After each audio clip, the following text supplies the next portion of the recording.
সুপ্রিয় দর্শক, daily live news 24 আপনাদের স্বাগত জানাচ্ছি আমি নাজনীন। আপনারা জানেন বিভিন্ন নির্বাচনকে ঘিরে আমরা কাজ করি। আমরা সেই সব ব্যক্তিদের কাছে যাই যারা হতে চান জনপ্রতিনিধি। আমরা আজকে এসেছি দোহার উপজেলায়। ইঞ্জিনিয়ার মেহবুব কবির, তিনি কিন্তু এই উপজেলার চেয়ারম্যান প্রার্থী হচ্ছেন। আসলে আমি অনেক বছর আগে, more than I think 16 years before, আমি আমাদের এলাকায় পশ্চিম চর জায়গায় একটা এলাকা আছে, অনেক বড় একটা এলাকা। তো ওখানে আমাদের কিছু নদী ভাঙা লোকজন, পদ্মার পার যেহেতু, তো ওখানে আমি শীতে কম্বল দিতে গেছিলাম, সাথে আমার ভাই ব্রাদার ছিল। তো ওখানে ঘর আছে তখন 350 টাকা ঘর, তো আমি 700 না 1000 কম্বল দিলাম, তখন শর্ট পড়ে গেল। তো আমার ভাই বললো যে দেখো তুমি কম্বল দিলা, আমাদের তখন তো লোকজন নাই। তাই বলছে যারা দিচ্ছে ময়মরবি সব তো ভালো লোকজনেরা। তো গায়ে তো তারপরে বললো যে ভাইয়া কাজ করি, সামনে উপজেলা ইলেকশন আপনি লোকজন করে ফেলাই, তা আমাদের লোকজন হলে আমরা কম্বলটা ঠিকভাবে দিতে পারবো। এটা একদম রিয়েল কথা বললাম। তখন গাড়িতে বসে আমি ডিক্লার দিলাম পরের দিন যে আমি উপজেলা ইলেকশন করবো লোকজন।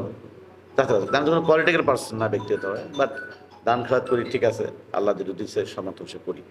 আরেকটা হলো কি, দেখেন আমাদের দেশে একসময় যারা রাজনীতি করতো, পলিটিক্স বলেন, স্টুডেন্ট রাজনীতি বলেন, ইউনিভার্সিটির শ্রেষ্ঠ সন্তান যে সবচেয়ে ভালো স্টুডেন্ট, সে হলো পলিটিক্স করতো। এখন আমাদের পলিটিক্সটা হয়ে গেছে, আমি বলতে চাই না, কিছুটা অন্য ধাঁচের, কার কত পেশি শক্তি আছে, কার কি আছে, সেই দিকে পলিটিক্সে চলে যাচ্ছে দিনকে দিন। তাতে এইভাবে কি একসময় সমাজের রাজনীতি ভালো জিনিস, যারা রাজনীতি করবে তাদের উদ্দেশ্য থাকতে হবে দেওয়ার জন্য, ওখান থেকে কিছু কামাই করব, এই উদ্দেশ্যে কার রাজনীতি বা এইসব পোস্টে না আসাই ভালো আমি মনে করি। আগে যারা দেখবেন বড় বড়, আগে যারা এমপি ছিলেন আগে, অনেক আগে, এবং সব ভালো ভালো ফ্যামিলি, মিনস তাদের উদ্দেশ্য ছিল জনসেবা করা। অনেক আছেন তাদের বাড়ি সম্পত্তি বেচেও আগের দিনে যারা রাজনীতি করছে তারা সব দিয়ে গেছে। কিন্তু এখন আমাদের রাজনীতি কী হয়েছে, যে কত কামানো যাবে, যেটা বিনা পুঁজিতে একটা ব্যবসা, মাইন্ড করে না, বিরাট কথা বলে বলছি, বিনা পুঁজিতে বিজনেস, যেন পুঁজি লাগে না, কোনো রিস্ক নাই, বিনা চাষে সবাই ব্যবসা করতে চায়। আমি একদম ওপেন বলতে পারি, আমাদের দেশে যারা বিগ যারা সংসদ সদস্য, তারাও চিন্তা করে সংসদ সদস্য এত কোটি খরচা করবো, আমি এত কোটি কামাই করে নিব। এটা হয়ে গেছে প্র্যাকটিস। তো একজন না কাউকে না আগায় আসা উচিত, যে সিস্টেম পরিবর্তন হওয়া উচিত। আপনি জানেন আমার এলাকায় আমার মাননীয় সংসদ সদস্য, সে যথেষ্ট আমাদের এলাকায় উন্নয়ন কাজ করতেছেন, এবং এবার উনি কারোর পক্ষে বা কিছু বলেন নাই, ফেয়ার অ্যান্ড খুব ভালো ইলেকশন হওয়া আমার বিশ্বাস। আপনার মাধ্যমে আমার দোহারবাসীকে জানাতে চাই, যারা ভোটার আছেন আপনারা সবাই কেন্দ্রে আসবেন, যাকে ভালো লাগে তাকে আপনার ভোটটা দিবেন, আমাকে দিবেন আমি এটা বলবো না, যাকে ভালো লাগে, যাকে আপনি মনে পছন্দ করেন ভোটটা দেন, সবাই ভোট কেন্দ্রে আসবেন। পোস্ট অ্যাকচুয়ালি বেসিক্যালি আমাদের ইলেকশনগুলিতে, ইউপি ইলেকশন বলেন, এই যে আপনার উপজেলা ইলেকশনগুলি, আগে কিন্তু দলীয় কোনো মার খাচ্ছিল না। হঠাৎ করে ধরেন, আমি জানি না, এটা অনেক বড় বিষয়, আর তত বড় রাজনীতিবিদ না, তো হঠাৎ করে ধরেন ইউপি ইলেকশন করেছেন, আপনারা দলে হয়তো কেউ এক দলের সাপোর্ট করে, কেউ আরেক দলের সাপোর্ট করে।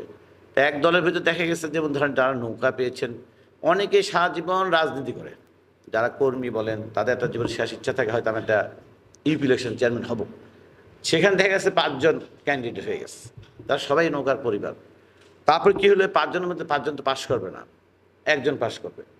এই কারণে আমার মনে হয় এই দেন আর 4 জন ফেল করলো, তাহলে ভাই ভাইয়ের মধ্যে আপনার দ্বন্দ্ব লেগে যাচ্ছে, কলহ সৃষ্টি হচ্ছে।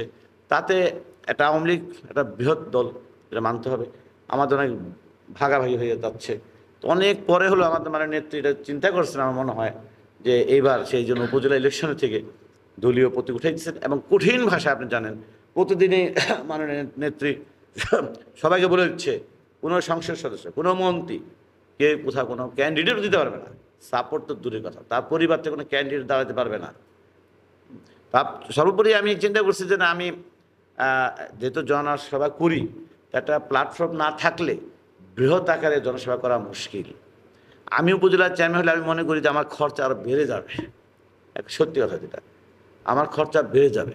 আমি চিন্তা করি যে, আমার মন থেকে চিন্তা করি যে, আমি প্রথমে আপনি বলে গেছি যে কেন কোন উদ্দেশ্যে করছি, আমি চিন্তা করি এখান থেকে নেওয়ার কিছু নাই, আমার দিতে চাই কিছু। আমার দুয়ারে আপনি প্রত্যেকটা গ্রাম অঞ্চল জিজ্ঞেস করেন, আমার প্রত্যেকটা জায়গায় কম বেশি আমার অবদান আছে। দোহারবাসীকে অবশ্যই বলবো, যদি আপনাদের মনে হয়, আমাকে যদি পছন্দ হয়, নির্দ্বিধায় ভোট কেন্দ্রে যাবেন, এবং আমি আপনাদের কাছে ভোট চাই। আমার মার্কা এখন আসে নাই, আপনারা আমাকে একবার সুযোগ দিয়ে দেখেন আমি কি করি। এরা তো ছিলেন অনেকদিন 10 ইয়ার্স, আপনাকে একবার চান্স দিয়ে দেখতে। খুদাহাফেজ।